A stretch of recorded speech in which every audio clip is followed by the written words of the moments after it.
ファイターの諸君、チャンピオンベルトはここにある。奪いに来い。ザ・キング・オブ・ファイター、開幕だ。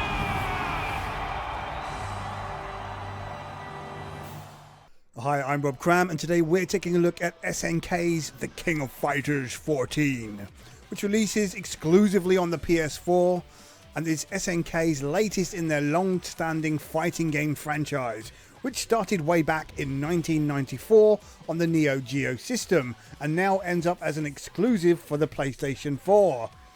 What is most noticeable about this version from the others is the transition to fully 3D characters, akin to Capcom's well-established Street Fighter series, which also made the full 3D transition several years ago with Street Fighter 4. This isn't the first time the King of Fighters series has taken the visuals to 3D, as the Maximum Impact games on the PS2 also attempted to do this. However, in this instance, whilst the character models and background details are in 3D, the fighting plane remains firmly fixed in 2D, so there's no sidestepping in and out of the screen. To begin, players are presented with a usual assortment of modes, with a story mode offering 16 teams or 3 characters per team to choose from, so that's an impressive 48 characters, with 2 bonus boss characters to unlock, bringing the total to 50. There are some that are absent, but most players should be happy with what's on offer here. Whilst it's also useful for the story to choose the respective teams here, it's not a requirement, so if you have favourites and want to mix and match, then you're able to do so. The story mode has you fight 3 versus 3 across 10 stages and features a few cutscenes in between, but doesn't really follow individual team members or the team itself, so each time you play it's effectively the same. Once beaten, players are then able to view a short ending sequence, unique to the team, which consists of images and text. It's certainly not up to par with similar offerings from other fighting games, although due to how it's set up, each playthrough might take quite some time.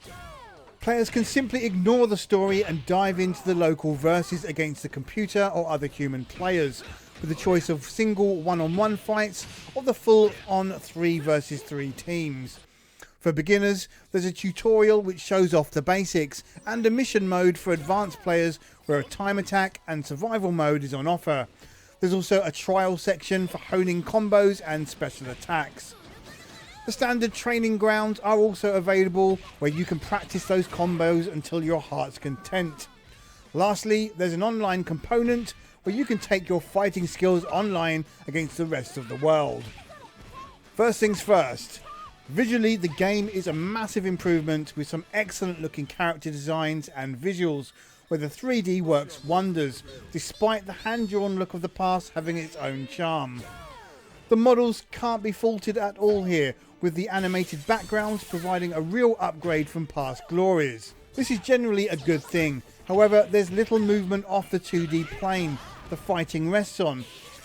In terms of fluidity of movement, the combat is fast and furious, with no hints of slowdown and a buttery smooth operation no matter how hectic the on-screen action is.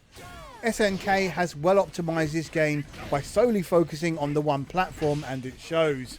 The combat itself is easy to pick up and play, with similar inputs to Street Fighter, although if you're new and fighting against a computer, you'll probably find the default difficulty a little too forgiving.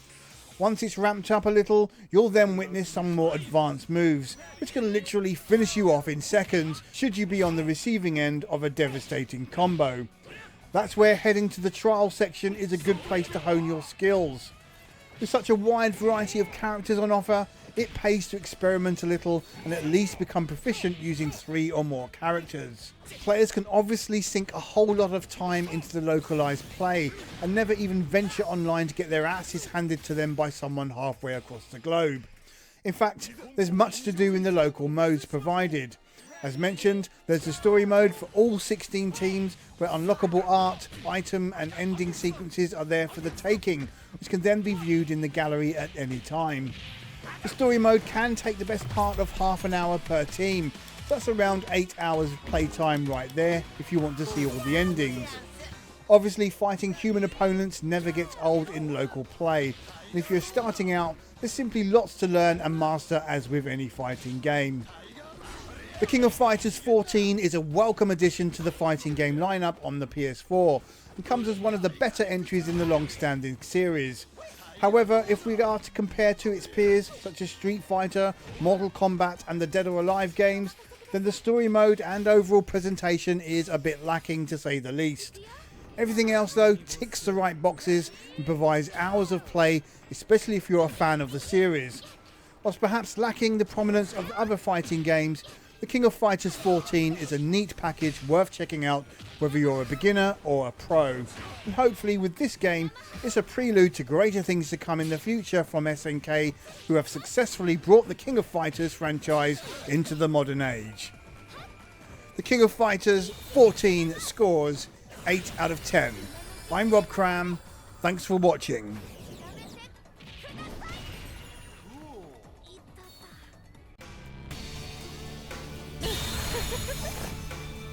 痛くしないどう気持ちよかったでしょ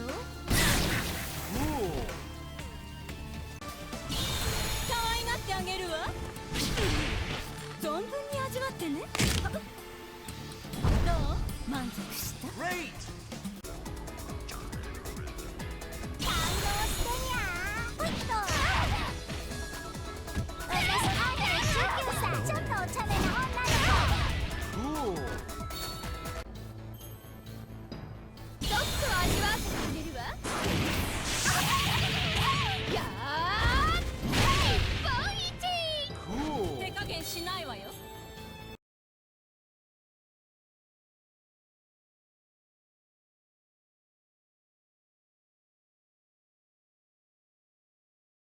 The King of Fighters 14.